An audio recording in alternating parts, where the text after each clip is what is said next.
Mindful Harmony Hub YouTube channel ကနေကြိုဆိုပါရစေ။ဒီနေ့ကတော့ဆရာသားထွေးရေးသားတဲ့ Positive Vibes ဆိုတဲ့စာအုပ်လေးတွေကနေပြီးတော့ခေါင်းစဉ်ခွဲတစ်ခုဖြစ်တဲ့ဝင်ဆန့်တဲ့လောက်သာတိုးဝင်မှာဆိုတဲ့ခေါင်းစဉ်ကိုဖတ်ပြပေးသွားမှာဖြစ်ပါတယ်။ကိုယ့်အတွက် comfortable ဖြစ်တဲ့နေရာမျိုးမှာ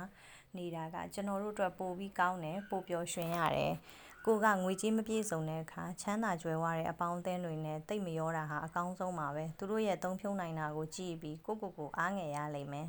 တချို့လူတွေကြတော့လဲပတ်စံရှိမှပေါင်းတယ်ခင်တယ်စိတ်နှကက်အယောင်နဲ့ပါးပြောင်ခြင်းရတယ်ဘလို့ပဲဖြစ်ဖြစ်ပတ်စံရှိတာကသူတို့ပါကိုမဟုတ်ပါဘူးကိုနဲ့တန်းတူအပေါင်းအသင်းမျိုးပဲထားပါသူတို့နဲ့ဆိုရင်ဆိုင်ကောင်းစားကြီးတွေမှာမထိုင်နိုင်လဲဘာမှမဖြစ်ဘူးလမ်းမေးဆိုင်ကလေးမှာတငယ်ချင်းတွေရေရေမောမောပြောဆိုစားတော့ရတာဟာတိတ်ကိုပြောစရာကောင်းတဲ့အရာတာပါပဲ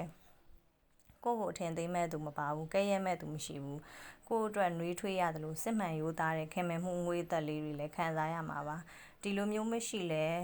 အတူရှိလဲအတူစစ်မှန်တဲ့တငယ်ချင်းလေးတွေရှိရင်တန်ဖိုးထားလိုက်ပါကိုကပညာရေးဆုံးခန်းမတိုင်တဲ့အခါဒါကိုထိသလိုရည်သလိုပြောတတ်တဲ့သူတွေနာကရှောင်းမှာဘဝဘေးအခြေအနေမျိုးကြောင့်ပညာရေးဆုံးခန်းတိုင်အောင်မတင်ခဲ့ရဘူးဒါဟာအားငယ်စရာမဟုတ်ပါဘူးကိုအားနဲ့ချက်ကိုနိုင်ခွက်လိုသဘောထားတဲ့သူတွေစီကနေဝေးနေပါ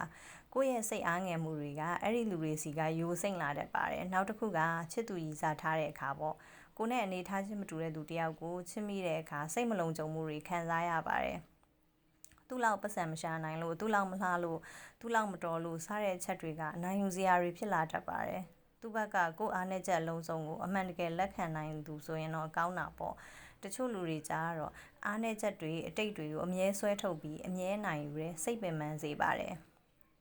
အမြဲသူတော်ကြောင်းတက်ကြောင်းပြောပြီးအနိုင်ယူမဲ့သူထက်နှစ်ယောက်တူတိုးတက်ဖို့စိတ်အားထက်သန်လူကိုသာလက်တွဲပါ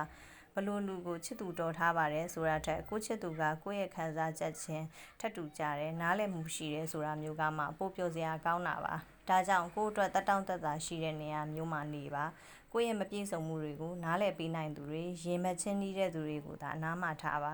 ကိုနဲ့အဝင်ခွင့်ကြမရှိတဲ့နေရာမျိုးမှာနေရတာဟာတိတ်ငယ်စရာကောင်းလုံးပါတယ်သူတို့ရဲ့ standard အတိုင်းကိုမှအမြဲဟန်ဆောင်နေရတယ်ကြာလာတော့ကိုပုံစံအတိုင်းမရှိတော့ဘူးကိုစိတ်ရင်အတိုင်းမနေရတော့ဘူးဒါကြောင့်ပြောစရာတွေပျောက်ဆုံးပြီးစိတ်တက်ကြရတဲ့အထိဖြစ်တတ်ပါတယ်ဒါကြောင့်ကိုနဲ့ comfortable ဖြစ်တဲ့အရက်ကိုသာရွေးချယ်နေထိုင်မှာကိုမတက်နိုင်တဲ့အရာတွေကိုလက်တွေ့ဘဝရဲဆွဲမခေါ်ချင်မှနဲ့ပင်ပန်းရပါတယ်ဘဝဟာရိုးရှင်းလေပိုအေးချမ်းလေပါပဲကျေးဇူးတင်ပါတယ်အခုလိုမျိုးဇလန်းကောင်းကောင်းလေးတွေကိုနားထောင်ချင်နေဆိုရင်တော့ channel လေးကိုလည်း subscribe လုပ်ပေးဖို့မမေ့ကြနဲ့အောင်နော်